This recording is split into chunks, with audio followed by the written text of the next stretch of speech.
Les familles séparées et ou recomposées, c'est-à-dire qu'un conjoint avec plus ou moins d'enfants se sera joint à un des membres de l'ancien couple, un des conjoints de l'ancien couple, ce n'est pas une contre-indication à la thérapie familiale. Par contre, les premiers entretiens, enfin, notamment le premier entretien, va s'attacher à définir le cadre dans lequel les familles en fait, vont être suivies par la suite. En règle générale, classiquement, on va suivre les enfants avec chacun des parents et son nouveau conjoint, éventuellement avec ses enfants à lui ou à elle, c'est-à-dire la nouvelle fratrie recomposée. Là encore, ça va être important de définir les objectifs qui vont être communs et qui peuvent être travaillés avec chacun des parents. Les parents doivent... C'est important parce que un couple séparé continue à être un couple parental. C'est plus un couple conjugal, mais ça continue à être un couple parental. Donc il faut qu'ils puissent s'entendre, même sans se parler, sur des décisions qui vont concerner les enfants.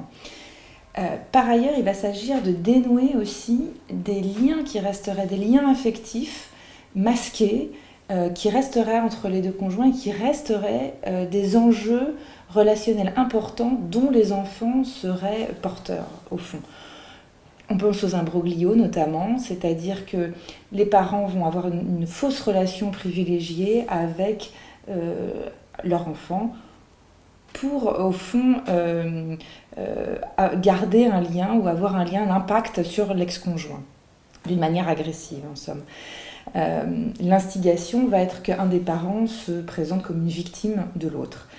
Il faut dégager les enfants de ces liens-là qui perdurent malgré la séparation. Parce que la rupture, si elle n'a pas été travaillée, la rupture dans un couple fige les liens là où ils en étaient. Ils n'évoluent pas, ces liens, s'ils ne sont pas travaillés.